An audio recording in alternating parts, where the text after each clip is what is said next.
Welcome everyone to this edition of MDM Live, and thank you for joining us today, May 29th, 2020, for a special edition of Live, where our focus today is going to be on the next steps for the new normal sales team.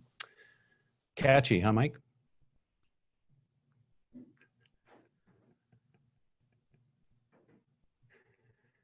think you got him on mute. I was talking to my mute button and couldn't figure out where to unclick it. So story of my life. It's like the fifth one of these today. No worries. So my name's Tom Gale. I'm the CEO of Modern Distribution Management. I'm joined today by my co-host Mike Marks of Indian River Consulting Group, as well as Mike Emerson of Indian River Consulting Group and John Gunderson of MDM. Welcome, everyone. Thank you, sir. Our sponsor today is VersaPay once again. And as a reminder, VersaPay ARC is an accounts receivable automation solution, which right now should be on anyone's list to take a look at to optimize in this environment. And it helps you better manage your invoicing, allows you to offer more payment options, including credit card and electronic COD, and provides customer scorecards and dashboards so you can better understand your outstanding receivables. If you'd like to learn more, please go to versapay.com. This program today is also sponsored by our MDM 2020 Sales Transformation Network. And for many of you on the call today, you've attended our past 3 Sales GPS conferences that Mike and I have co-hosted. And both John and Mike Emerson have also presented at.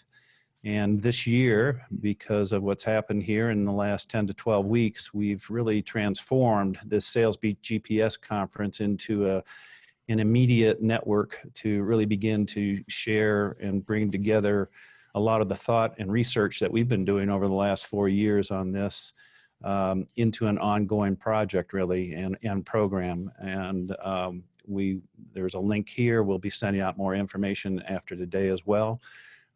We already had last week our first monthly roundtable Zoom meeting, and we will be having monthly of those going forward. We'll be putting together a sales transformation guide here that we'll produce right after our conference at the beginning of September. And we're also going to have a sales transformation network media library that will bring together all the 3+ years of research that we have as well. So we'll be relaunching that for the 2021 version of the Sales Transformation Project, and the membership information, like I say, we'll send out more after this.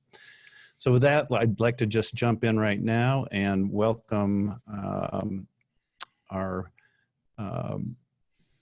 panelist here today. And Mike, let me just send it to you first, and why don't you kick us off? Okay. Well, this came together here actually last week because all of us have been speaking with distributors, and everybody's going through different versions and making it up as they go along. And so we've come up with some stuff. We said, let's at least share, put it all in one place with what people are doing. We actually came up with probably, Tom called it 3 hours worth of stuff. And so we're going to kind of go through today. And a lot of this is going to be questions. We're actually hoping for a fair amount of dialogue and people posting things. But before we even go into that, none of us here are really experts. I mean, the Thomas Hobbes, the famous philosopher, said that the best forecaster is the best guesser. So we're seeing some things that we think are interesting that distributors are doing, and we want to share them. But everybody that's listening has got to make your own call about what fits in your business. And we'll be talking more about that as we go. But in terms of just our quick take, that in terms of what Mike Emerson and I have been talking about lately, everybody's reopening. There's a lot of uncertainty. People don't like uncertainty. And right now we've got everybody trying to take costs out of their business. Our customers are trying to take costs out. We're trying to take costs out. Our suppliers are trying to take costs out. Everybody's trying to raise prices.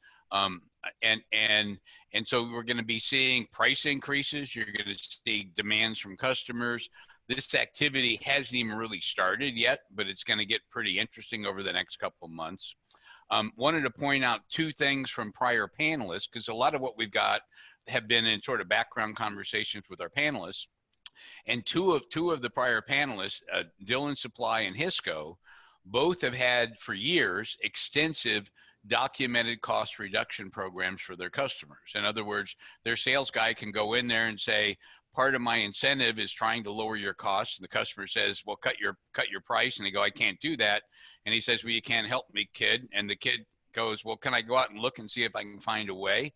And as long as the customer signs it, I mean, it is a whole different, it's a license to hunt for a sales guy.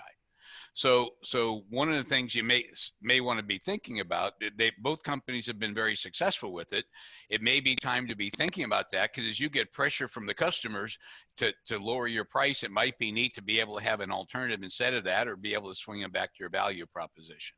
So it's being offered as something to think about. The other thing that we haven't seen a lot yet, but we're guessing, and this is going to happen with suppliers narrowing their distribution base and customers narrowing their supply base, and distributors concentrating, instead of buying from five wiring device manufacturers, if I'm an electrical distributor, I'm going to back down to 2. And there's some real opportunity there. And as you go through and think about it, how do you turn this into a strength instead of just reacting to it all the time? So our sense is, we don't know, but there's just been some noise that we've been hearing, and we think there's going to be something here. And I think actually I'd like Mike Emerson to talk about this last one, because I was kind of pessimistic, and Mike's actually our Indian River resident economist, but it's like it's a salad dressing and an industrial lubricant, and everybody just kind of goes, what? And so Mike, how's this going to play out in terms of some of the things you shared with me? Well, so economist, that was in college, and I think we all agree we don't talk about what happened in college, so I'll just take it from there. But it's fascinating, because one of the things we're doing is we're collecting information from some of our clients, posting it to the website. Once we've kind of averaged the week over week sales change relative to last year. And the first thing that you notice, which is hopefully a trend that continues, is for about the last 5 weeks, the sales loss, or the decline on sales relative to prior year, is getting smaller and smaller and smaller. I think this week or last week, it was about 11%. Now, within that, what's amazing is there is a huge variety from companies that are breaking even, basically, relative to last year, to people that are cumulatively off 40%. And so when we see aggregate numbers, I think they're interesting, but we have to remember that for those companies that might be going, hey, this isn't as bad as I thought it'd be, there are others who are just borderline religious experiences in terms of how can I sell anything when all my customers are closed? So there's no one size fits all, depending on where you are located geographically, what customer base you're selling into. That's going to have a huge impact in terms of what your rebound looks like. And so be cautious of taking anything that's kind of one size fits all, right? You've got to think about those variables about, your customers, your geography, and not just say, well, I read in the Wall Street Journal that this is going to happen. I think that's really, really helpful information, but you got to take it to the next level of application to your business. Yep. So, Tom, why don't you hit the next slide? I will, Mike. And as I go there, I just want to remind everybody that please use either the Q&A or chat function, which is in the toolbar of your Zoom window there, to ask a question or make a comment at any time. This really is, we do want it to be interactive. And just a reminder too, that this is a 1-hour program, so we've got about 50 minutes left. I just want to give everybody that context. So this is just some of the things we may be going through today, but I wanted to bring up the old Bill Bridges book. I mean, thing's like 20 years old now, and when he wrote it, it was originally about globalization and technology and how things change, and what's important to a company and how it changes over time. And this new beginning, or this new normal, there is no new normal yet. Nobody knows what it's going to be, and anybody that tells you they do is just guessing. We're guessing as well. but everybody goes through this process where they have to let go of the way of what worked before and go into it. And my sense is we're going to spend the summer in the neutral zone and maybe even the fall, and people are uncomfortable. And the reason I've kind of marked this out is and by the way, the MDM audience tends almost by definition to be more innovative. There are probably a number of distributors, many of whom are not on this call, that are basically just hunkered down like turtles, and they're waiting for the economy to come back, and they figure, well, in June or July, it'll be back to where it was in January, and it's not. And from my point of view, a lot of those are going to end up being acquisition targets for somebody else, but that's a personal opinion. But this whole point of being uncomfortable, and how do you go through the leadership to keep people there? And what do you tell a salesperson when they can't go out and make sales calls, or they're trying to do this stuff from home? And it's very easy to be in a team when you can see everybody, but salespeople typically go out on their own all by themselves anyway, and now they're really isolated. So this whole point is about leadership, and to me, it's not up to the salespeople to figure out what this new normal is going to be. It's up to the sales leadership to help build that playbook. And I think those that mark out that that's my responsibility, I need to do something, are going to do a whole lot better. And we've talked to a number of people that have been very aggressive. And fortunately, we've talked to a lot in the last couple of weeks. They've started on this sales transformation journey back at the original 3 year ago sales GPS. And they're in much better situation now than those people that are just starting. So that was the only point I wanted to make there, Tom. Let's get into the meat. Yeah. And, that what we're really focused on here, Mike, just to go to your diagram, are those distributors that right now are shaping the new beginning. And, Yep. and because, as you say, that the people who aren't are going to be targets for acquisition coming up. And what I wanted to do was provide a little bit of context here. Tom, Yeah. we just got a question on that acquisition, and we are involved right now in 3 different distributor exploratory deals on acquisitions. We think we're going to see a lot as we get further in the year. Companies are going to have to do more due diligence. It's going to be more difficult to get things financed. The markets have tightened up. The interest rates on acquisition financing have gone up probably 100 basis points already. And so what's happened there, I think there are going to be a lot of people wish they had sold their company last year. There are going to be, I think, a fair number of asset sales when people get in trouble, and they're just going to be looking to find a way out because they're going to be surprised and they didn't do the Mike Emerson stress test that they should have done back in March. So people are holding onto their cash. But one of the things you learn in this business is that usually almost 9 times out of 10, it's cheaper to buy something than to build it. And it's going to be a really good way to actually end up getting some growth is buying some companies. People aren't going to want to sell them. And these multiples we saw before are going to be interesting footnotes in history that we're not going to see again for a long time. The twist I would put on that, Mike, today, and the reason why we're on this call here today is because, historically in terms of M&A cycles, we sort of went from everybody has essentially optimized operational activities. And then, in the last 5 years or so, the use of analytics and pricing has really accelerated. And that's been a huge deal in terms of the opportunities for M&A activity as well. Yeah. I think this next frontier in terms of the consolidation and M&A activity that's going to take place over the next few years is the sales models in place at companies are going to be just as important going forward as what historically has been in terms of the opportunity to really improve the profitability of those companies. So, again, just a reason why we're spending so much time and why this is such a critical time to really start to transition the sales process. Well, go ahead, Tom. I mean, just the smart guys are going to do really well and the dumb guys aren't. And that's just it was true last time and it'll be true next time. Absolutely. So just for a quick context, this is,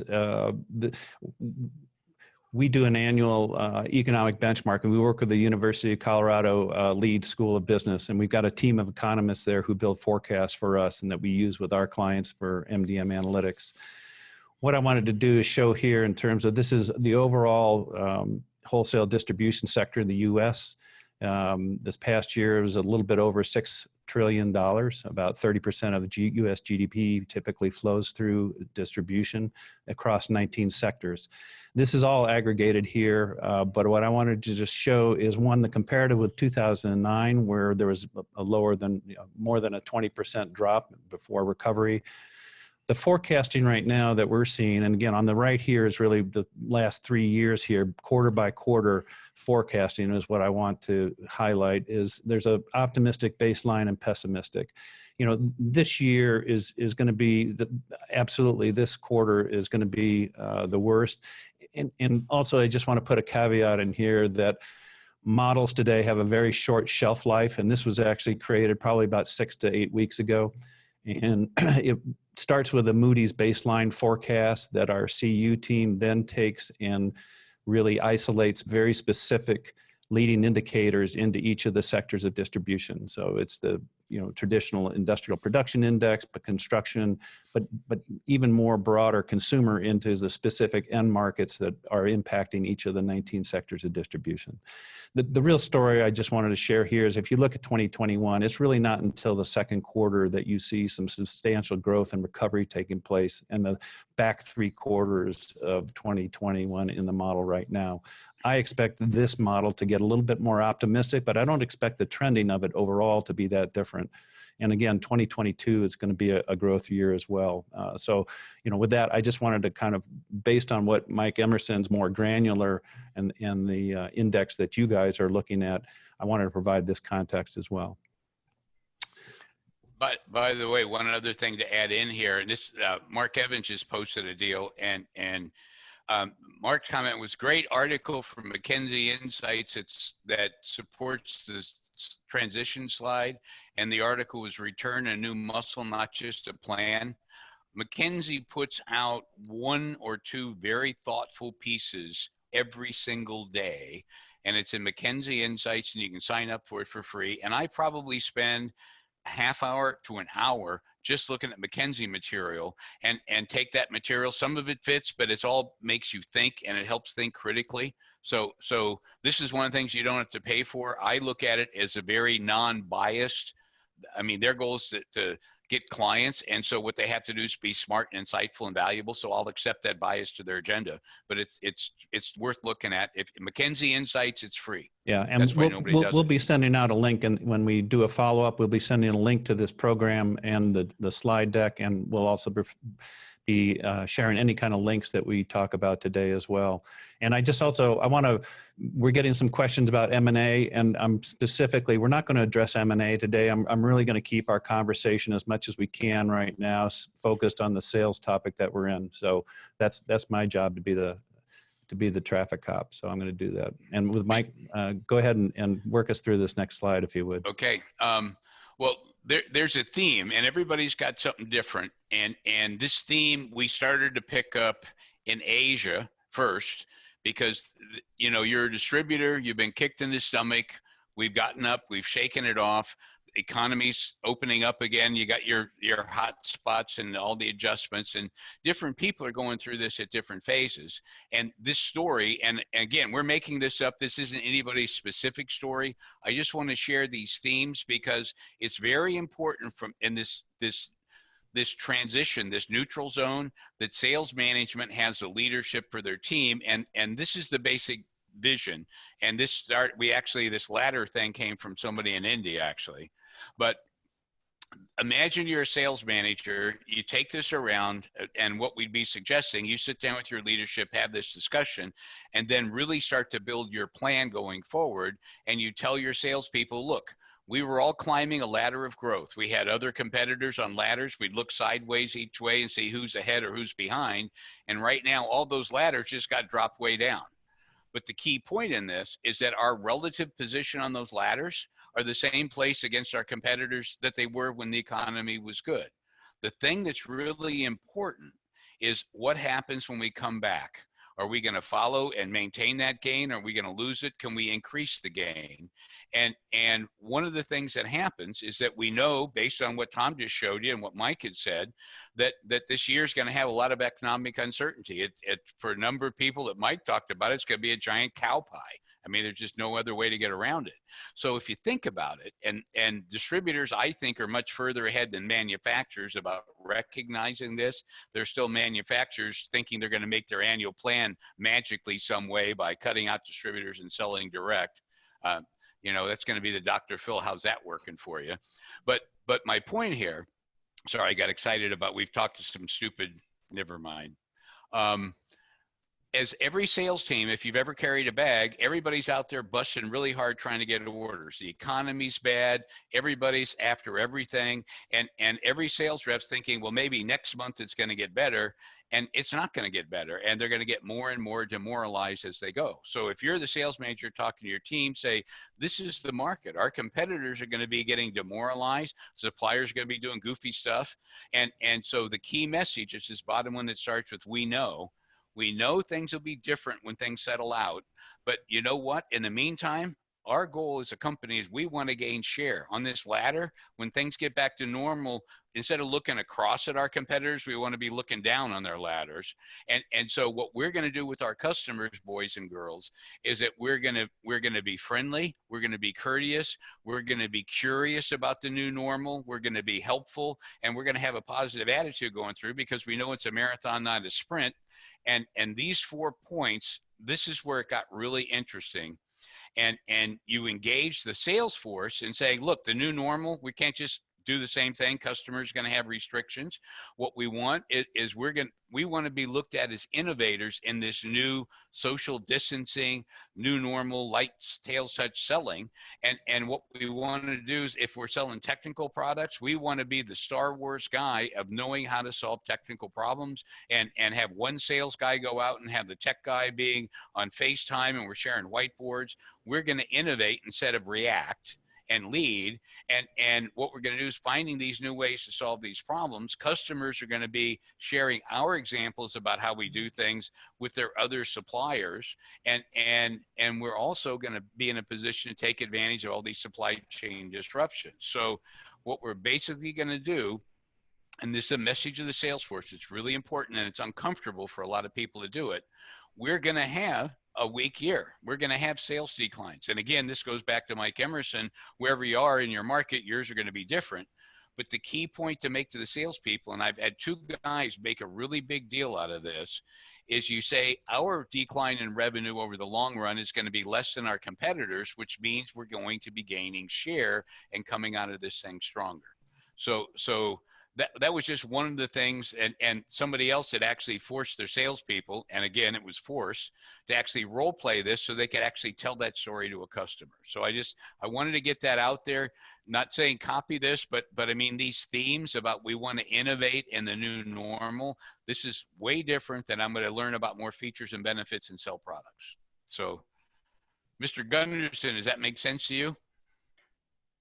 Yeah, it does. And, you know, Mike, I think we'll get into a little bit later in our session here today, but you know, now I think it's important to be positive, reset your sales goals for your team in some sort of whatever it is. But, you know, it's still the sales team responsibility to revenue. And I think if you role play and reset your goals to taking share, it gives your sales team a sense of victory if you can actually meet those new sales goals and take share. So exactly. I think you have to handle your sales team kind of like you do when things are going well. Hey, we got a goal to meet. Let's figure out a way to get there and celebrate when you hit those new levels. Well, and that's the deal. But I think the numbers, because we've always typically just said, here's your bogey. The definition of a stretching plan is there's an 80% chance you're going to hit 100%. There's a lot more to this than just picking a number and picking a lower number. And this slide here and the transparency, one of the best I had a chance to listen in on a CEO of a company talking to their sales force. It was virtual, and we had a chance just to sit there, and I almost wish I could have taped it, but the guy was basically, in transparency, in terms of being a leader, he was a genuine human. He's going like, and he used some colorful language, and he goes, I don't know what's going to happen. Nobody else does either. And, you know, but we are playing the game to win. We're not playing it not to lose. And here's what we're going to do. And this is how we were a part of it. And this is how we're going to respond, because I'm sure there's going to be surprises. But this idea of being direct, admitting that the CEO doesn't know, being optimistic that I'm confident of our future. And I mean, he actually was, we were connected because of the stress test thing a couple of months ago, but he made the point of talking about the stress tests and what they did. And he said of the people that we furloughed, that were going, when they furloughed the people, they said, here's the numbers we have to get. They had a combination because they figured they may go to the competitors. So they didn't know the actual finance data, but they actually have a conference call every Friday. I think I mentioned that one of our broadcasts, where they say, here's where we are in the index. When it gets here, you're all coming back, or, you know, and it all worked out. So this transparency thing is really critical. And the idea that this plan, it has to be much more than just a number, but you have to have discipline and accountability. And part of this, if people are sharing their experiences about, you know, you're doing a weekly call with your sales team about what happened good, what happened bad, what do customers like, not like. There's a lot of peer pressure in sharing. And if we start measuring the effectiveness of what our sales force is doing, not by hitting a number, but by getting customer insight or finding new ways to solve a problem, that has economic benefit. And so the beauty of it is that people can now celebrate some successes about things they're discovering, even if they're not making the numbers. So this income reset thing that's up here, I'd like Mike Emerson to talk about, because there was a hole here I didn't actually think about until just actually the last couple of weeks when it's come up in conversation. So Mike, can you talk about that, the pay cut thing and the incentive deal? Well, I think this ties into this slide as well as the last slide, and you know, strong leaders and being very direct, because none of us have you know, all the answers.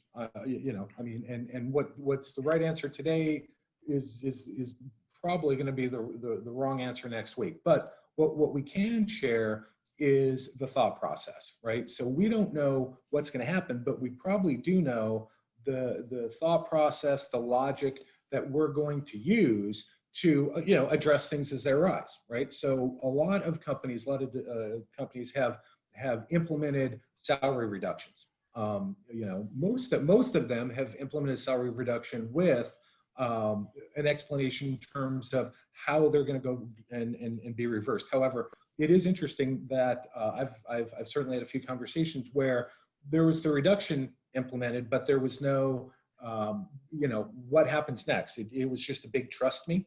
And so, you know, kind of that thought, you know, the process by which we're going to, you know, re-implement or unwind, I guess, better way of putting it, those salary reductions, right? You know, you might not know when you're gonna change those and restore them, but you could certainly share, here are the thresholds, whether it's, you know, revenue or gross profit dollars or whatever, at which we'll be able to restore a portion or all of them, right? So people might not know when, but at least they'll know how it's going to be done, and it's not a huge trust me. Yeah, go ahead. Mike, I just want to bring up, because it kind of ties in terms of resetting expectations. Somebody just commented here, our company is shifting from time-based sales planning to event-based sales planning, agile model, sprint-based initiatives, almost back to management by objectives. Mike Emerson, thoughts? Have you seen, you know, something like this out there? Well, that's, I mean, that goes back to, came up, I think, on a previous webinar, which is right now there's so much uncertainty that we have the luxury of the freedom to do some things that generally we would never think about doing in a million years, right? So instead of saying, you know, you've got a number for the third quarter, or you've got a sales bogey for June, we can say, let's throw that out the window, right? And let's put together you know, some things that we know we need to get done, whether it's collecting intelligence on, you know, on customers, you know, just you know, initiating you know, certain things that have just been on the back burner. This would be a great time to do that, because a lot of distributors have have kind of frozen wages. They've said, we're gonna roll you back and give you a floor, and it's not going to get worse than this. So you've already spent the money. So why not, since there's so much uncertainty, tie people to doing as the person indicated, activities or objectives, because generally you'd never want to do that, but now would be a time you could entertain that, because you really can't do what we like to do in most situations, which is tie people to the numbers, tie people to the dollars that pay, that end up, paying their paychecks. Yeah, great. Thanks, Mike. And Go ahead, Mike. by the way, this whole, if you think about agile models and you think about lean, by the way, can all the people see the chat window? Can they see Mark's question in terms of what he said, or how does that work? I don't know. No, that's just to the panelists. So that's why I'm Okay. sharing them. Okay. So his point was that the text says we switched from time-based sales planning to event-based planning, sprint-based. We love sprint-based initiatives, but here's the problem, and it's usually a leadership problem, frankly.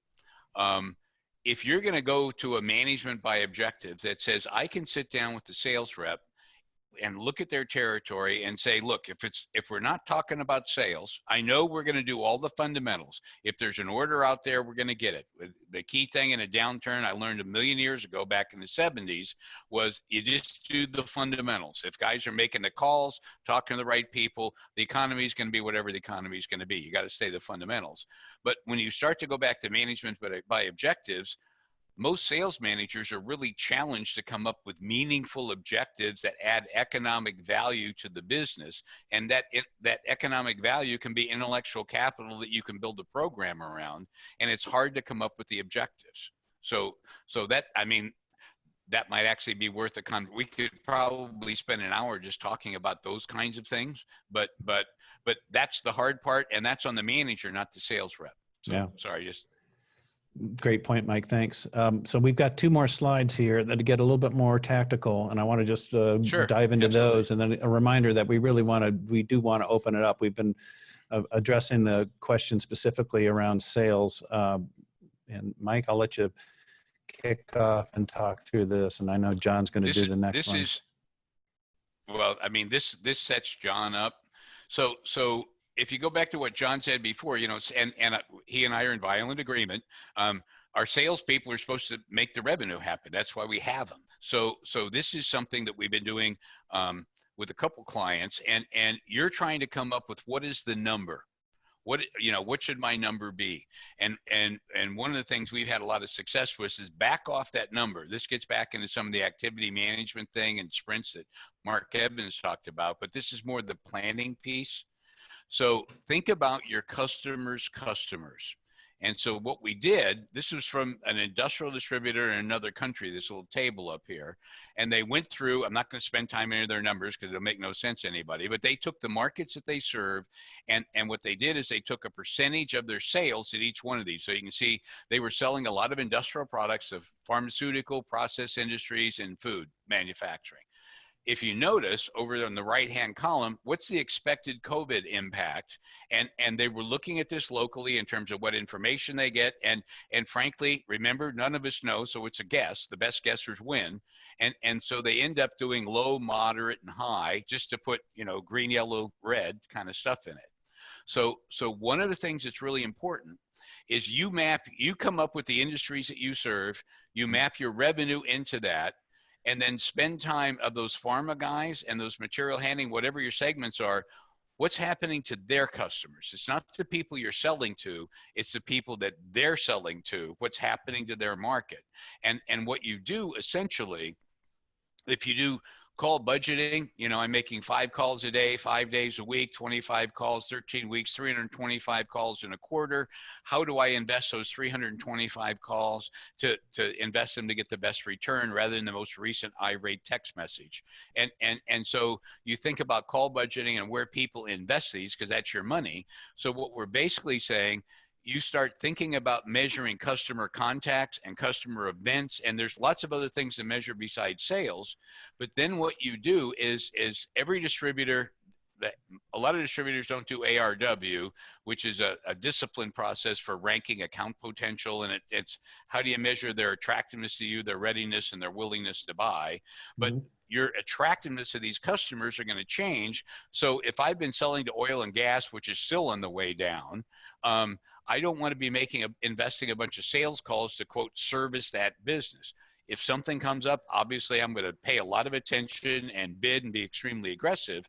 But I want to think of all these sales calls that I'm paying for as a distributor, of all my salespeople, where do I want to invest them? And so one of the most powerful things that you can probably do right now is figure out what your customers are going to be doing, and then pull sales calls. And by the way, that often means account assignments and reshifting the account decks of your field salespeople so that they're actually focusing this effort this summer. Don't sit here and wait for the fall, but start doing this so in June and July, they're focusing on the industries that have lower impact. So it's not a silver bullet, but it actually just kind of helps people get through it. And the one thing that I would caution you on, because we've seen this already in other countries, that your salespeople want to make sales calls. And if you've got a CRM system, most people have already gone out and bought something, even if it was a cram down on the salespeople. They're doing call logs, so they got to have a sales pipeline. And so the salespeople start gaming the system because their boss is making them. They want them to fill up the funnel, so they're making empty sales calls, and they're being much more relaxed about qualifying things because it's empty activity. It just sucks life out of you, and you don't get anything. So don't let the way you're measuring force you to do stupid things, I guess is the punchline on this. And the small changes now in sales rep account decks can have a large difference. Huge. In the immediate future. Tease up what John is going to take us through. And we've got a couple of questions here. I'm going to wait until after John's done. John's deal fits right into mine. So let's do John's first and then the questions. Absolutely. But just a reminder of please join in the conversation here, because we're going to have 20 minutes of Q&A here after this. Okay. Yep. All right. Well, thanks, guys. Hey, this is just from my experience as a distribution sales leader and being in sales. What I basically built here was a 75 account package, 75 accounts assigned to an outside account manager. Some people have moved to a 50 account package. And I just, for illustrative purposes, just said, this is a $100 million distributor, and this is a look at one of their 8 outside sales guys' account packages. All right. So I think it really sets up kind of how they work. And the way I've always looked at it, and I've worked with distributors that have, you know, when I was at HD, they brought McKinsey in and tried to reset our sales process. We took some of that, but this is the model that I've really tried to follow. And this fits into a lot of what Mike talks about, where it's market making versus market serving. So I'm going to use some of those terms that I picked up from Indian River over the last 2 years. So if you look, your biggest accounts are on your left, your smallest accounts are on the right in the account package. And realistically, your high service accounts that an account manager spends a lot of time on, where they are doing some level of market making, and what I call high service, because it's a very large account, those top 6 to 8 accounts get a high level of service that the rest of the account package doesn't. So it could be a project, could be, if you're construction based, could be doing a takeoff. If you're industrial based, it could be, I'm out at this plant 2 or 3 times a week, right, Mike? Oh, so absolutely. And then that next group I call medium serviced by the account manager. And that's that next 12 to 15 to 20 accounts. But there's more reacting to a customer needs this or a customer needs that. There's less proactive behavior. And then there's that middle group that oftentimes you're paying them on that is almost all reactive. The account manager doesn't have time to get to them. And when the inquiry comes in, or the bid or the bill of materials, they'll jump on it, maybe. And with their inside team, they'll do the bidding. But there's really not any market making going on here. And then a lot of times, especially in a slowdown, you know, when I was in it in 01 and 09, a lot of times to keep an account manager whole, they had a whole bunch of little accounts that they know they're never going to call on them. and they put them at the bottom of the package and they say, we're going to pay you on these because we love you. And we know that you're not going to get to them. For the most part, when that call comes in, it's handled by the inside team. And when I was an account manager, you thanked your inside person for making you money, but you didn't really help grow the business, if you be honest. And then you got a whole bunch of unassigned accounts. So if you kind of take that out by the account manager and you go, I got 8 outside people, and let's say I got roughly 5,000 accounts, it looks like that chart there in the middle. But you really only got 50 accounts that you're really high service. Maybe you could debate if you're really good, maybe you can handle 200 that in a high service model. But when you really look at it, it's really, you have great account managers, they add a lot of value, but they're not doing a lot of market making. They're doing a lot of market serving. So when Mike talked about, I mean, think about it. If you have a lot of your high service account manager accounts right now in oil and gas or serving oil and gas, that's a well that doesn't have a lot of water in it right now. And nicely said. And you've got to really look at your type of accounts and then look at your package. But top distributors are really looking at that medium to reactive group in there that we've got noted and saying, we've got to have a different coverage model. You know, what can I do inside? What can I do business development? How can I, because in the reactive, this is one thing that we find a lot at MDM Analytics. A lot of those accounts, if you assign them properly, have great potential to grow. They could be a high service account for a competitor, and you just have very low share. So, well, go ahead, Mike. So I'm going to quit talking and get your input on this. Well, but I mean, this chart, I think, ties a lot of stuff together because this is a revenue chart. But if you take John's chart here, and you actually had your sales guys plot the number of sales calls on each of these customers, you're going to see the bulk of the sales calls on the high side of this chart. And a lot of times sales guys will get yelled at for calling on the guys on the other side. I'll make 2 points.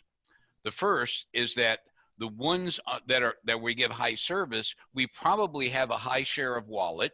And we're not going to get growth. So that says you're spending field sales money to do market serving. And in terms of keeping those customers happy in this pandemic, we've seen highly paid sales guys that were in the Lucky Territory Club that got replaced at customer request with a full-time concierge, which is like a dedicated customer service person, which works just fine. But the point is, on these high and medium, I can get inside sales. I can create hybrid functions. I can do all kinds of things to reduce the field sales time. That's the first thing, because the market making is going to be, how do I get growth? I want my field sales guys to generate growth, not service existing business.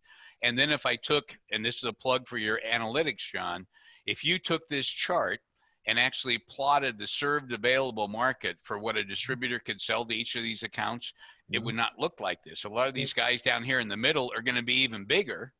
And nobody's spending any time because we're spending so much time market serving. So Bill Better just put a question in, and Bill, I almost feel like we paid you money to say it, but it says it's becoming apparent that the role of the outside salesperson is transitioning more to a hybrid where they'll be spending more time in the office or at home instead of on-site at customer locations.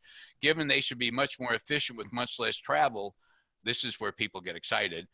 Bill says, why shouldn't I decrease the number of outside people and spread more accounts out to less salespeople who'll be better trained at managing and develop customers remotely? That's one. But if you start thinking about it and start adding some of these hybrid roles in terms of inside, customers don't need to see salespeople. Yeah. When we do surveys of customers, they always like the inside salesperson more than the outside in most cases, because I can reach out and touch them where I got to leave voicemail for the field guy. The reason I need a field guy is to disrupt my customers. So when they say they're happy with the current supplier, I could say, that's because your expectations are too low. We're better. So, I mean, using this in the data, the key thing and it's coming back out is we're seeing a lot of people that are the people that were already in sales transformation. And probably, Tom, what do you figure? Half the panelists that we've had have been to multiple sales GPSs and are well down that path, aren't they? Yeah, a good percentage. Right. And so they're already there. They're already doing this. This is already happening. And what's happened is the pandemic has just kind of energized the whole thing or turbocharged it. Yep. And I think if you start with the data and look at it objectively, then you can make better decisions of I love outside account managers in our industry because they add a lot of value. They do a lot of engineered services. Maybe they're doing takeoffs for clients. They add a lot of value. I just think what you really want to think about is how do I position them properly, give them the account package that they can help me grow. And then what do I do with all those other accounts in the middle that if I'm honest and I look in the mirror, we're really not doing anything but reacting to an order inquiry? How do I target those in a way that makes sense for my business? Inside, outside, better website. How do I do it? And then as they grow, then you put them in the top of the funnel with the account manager. Exactly. We've got about 15 minutes left, and so let me get to a couple of the questions here. And again, a reminder of please join in the conversation. There's a trend we're presently in that's disturbing: the elimination of experienced sales executive positions, both by distributors and manufacturers. My question is, what is the strategy moving forward to lead sales teams with stressed leadership? That's almost two questions, but by the way, that is a big issue. Well, if you go back, I mean, I'm the old guy, but it used to be if I was a sales rep for a manufacturer, I had long tenure. It was a terminal career position. In other words, you had to earn the position. Once you got there, you'd work your career, and they had wealth of knowledge and depth and experience, and distributors emulated that. And we had very experienced knowledge, technical knowledge with salespeople that could go in, solve problems, and do the whole thing. Yep. And they're going away. Manufacturers now, field sales is an entry-level position where they put them through some training and they get promoted to corporate. It's no longer a destination career position. So, but the world has changed, and Gardner's saying, I don't know, Tom, you probably know the exact number, but 68% of the purchasing decision is made by a customer online before they even touch a sale. I mean, what's the story on that? Is that pretty close? It's somewhere that 2/3. Yeah. Yeah. So the sort, it used to be when I was carrying a bag, buyers had to talk to salesmen because that's how they found out what was new. They don't need to do that anymore. We're all spammed every day in our email with everything that's new and people interrupting us and all the rest of it. So they get introduced to things sooner.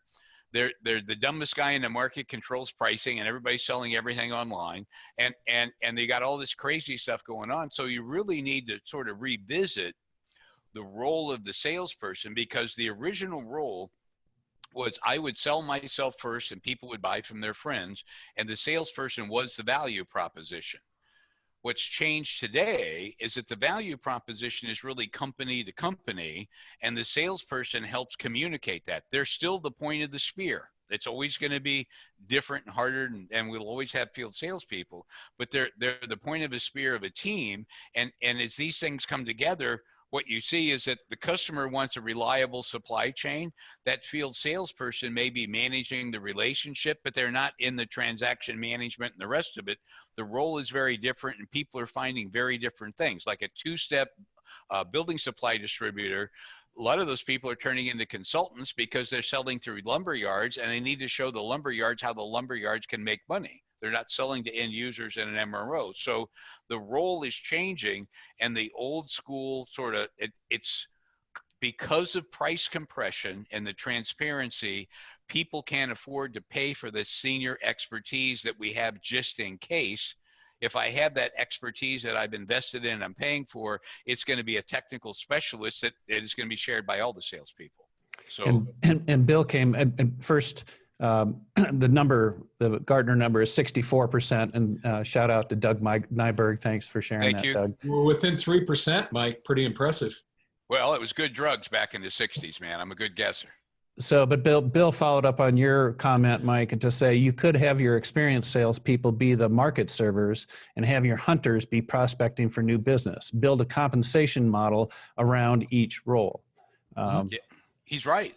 Yeah. I mean, but the thing is, here's what we've done. We hired somebody, they had the right personality, and we said, go out and sell, and if they can't sell, we'll change the pay plan, or we'll give them some product knowledge. And if they can't sell, we'll kill them, get somebody else. And they were completely self-directed. It was up to them. As the point of a spear, they have all kinds of tools and weapons and resources and things that they can bring to bear to solve the problem. And when we've done like the hunter farmer kind of things with people, the ones that we've done, you typically don't need a lot of hunters. The last one we did was like 1 hunter for every 10 farmers, if you will. I mean, it's just because the goal is that if I can displace that customer, and these become more like business advisors, and they're going out to capture a customer, they don't get involved in transaction. Once they capture it, they're introducing salespeople outside and inside, and they move on to the next guy. And you see a lot of people calling them solution specialists, business development specialists. They're not calling them field salespeople, but they absolutely. I'll let Mike Emerson, because he won't let me touch the comp thing because he's right and my instincts are wrong. But you do have to pay him differently because you're having him do a different job. Yeah. Yeah, and I think a lot of it is people. I found they get really caught up in this what I think now is an artificial distinction between inside and outside sales. Right? There's inside sales and there's outside sales, and I think going back, I don't know, 12 years or so, there are many companies that I'm familiar with that have tried to implement a proactive inside sales role. Most of those companies, have not been successful because they were looking for an inside salesperson to try to be, proactive. What some companies have done in the last few years is they've gone the other way. They've taken outside salespeople and they haven't made them inside salespeople, right? Because getting back to that artificial distinction, what they've said is you're still doing the same thing. You're still fundamentally, if we're calling a spade, you're still being that relationship salesperson, but you're just not doing it 40 or 50 hours a week outside the office, right? There's some balance, and I think it's accelerated over the last 6 weeks because there are a lot of ways to maintain those relationships, to be responsive, to meet the customer needs without having to be physically on site, right? And I think we've proven a lot of that recently. So I think once you get rid of this, let's talk about what customers need, and not is it an inside salesperson or outside salesperson. I think progress starts to really flow from there. And one of the Go ahead, Mike. Getting back to just the comp thing, this is what breaks commission programs, right? What we're talking about right now is when and this gets back to the first point John made, which is when my pay is a function of the total GP dollars in my territory, then moving accounts around based on what customers need and building the best resource to meet the customer's needs is not going to perfectly align with the GP dollars associated with those accounts, right? So you've really got to move away from that commission thing. But that again is certainly doable. It just takes some gumption. Yep. And one thing I would say, Mike, just from experience working for some very big distributors, billion-dollar folks, when you go to build a business development team, it's not like when I was at a couple billion-dollar guys, we started with 3 or 5 for the entire organization, right?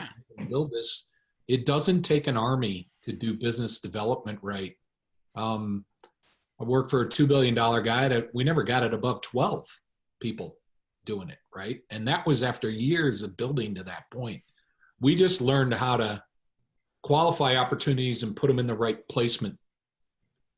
That's what a good business development team does. And to John's point, that's somebody that's doing market analytics. They're building proposals, not bids. I mean, PowerPoint decks that they can sit and talk to a C-suite guy and talk about, I could be your key supply chain partner. It's a different set of skills. It is. Yep. And somebody had a question here, Tom. Is it okay if we just sort of say, well, let me get into this because I want to get to Don's question. I don't know if you were going there. In distribution, change and shaping behavior is not easy. We are trying a selling in place, highly structured process to qualify new targets, update existing accounts, and developing a model for competitor accounts. Face-to-face selling is changing and targeting new business. Small to medium business create a higher margin potential. This process and adjusting to a quicker collapsed sales cycle is the challenge. Do you have any feedback on how other distributors are approaching this? Lead generation is going to be critical. Hey, Mike, if it's okay, I'll go first on this Yeah, one. you can, because I bet I could channel you right now, because I know. Go for it, John. Yeah, I think a lot of times people feel like you can teach someone that's really good at serving customers to become a prospector, and I would challenge the assumption there. It's very difficult to do. It's two different personality types. But what I would say is, if you have a account planning process annual for your big accounts, I always encourage people to start there. So if you're saying XYZ account, we planned and we built some sort of profile on them and we do account planning, I think if you start with your account, go back and reference that document that you put in place in December, and then make your choices from there. So I'm going to pass it to Mike, but I think if you think you can teach an old dog like me, a sales dog, new tricks, you might be disappointed in the results. Mike? And Mike, we got 3 minutes, so there's a couple more. We're not going to get to all of them, but let's go ahead. I think lead gen is not up to field sales. I don't want field sales or even inside sales to be doing it. What I want is market analytics. There's a couple of people, I looked at the names, a couple of people have built really strong marketing groups. A couple of them are customers of yours. They look at the market, the served available market for these guys. They have criteria. They do the ARW. They qualify these and they feed them to the salespeople, and their incentive is how they get measured by the salespeople on the effectiveness of the leads. So I don't want my sales guys wasting any time on that. So short answer. Yeah, but I mean, basically what you hit, and I don't want to be too self-serving about what we're doing with Sales GPS, but we've been talking about this for the last few years. What's happened now in the last 12 weeks, more than before, has really been the sales teams that are able to leverage both the digital platforms and support as well as the analytics are going to be light years ahead of competitors, because it's specifically about addressing that top of the funnel in the most efficient way, and really then focusing the salespeople's talents, what you guys have been talking about in terms of both the service aspects as well as the hunter aspects. Yep, exactly. So what other questions you got? Because I know we are running out of time. Yeah, and this is probably going to be about the last one, but is there value in positioning your best salespeople on the reactive customers, coming back to John's diagram here, creating and building your company equity and incentive with higher compensation for closing growth sales? John? Go, Mike, why don't you take that one? Well, I got this, and this is, Mike Emerson's going to yell at me for sharing this, but I'm going to do it anyway. At a very rude level, because it has to do with what is the role of the salespeople. Take their account deck. We took a commission rate, let's just call it 15%, and we said in your top 10 accounts, you're only going to get 7. In other words, we cut their pay by more than half, but we're going to pay you 30% on every account that's ranked number 11 through 35, right? I'll pay you a higher percent. That dollar GP is worth more to me than something else.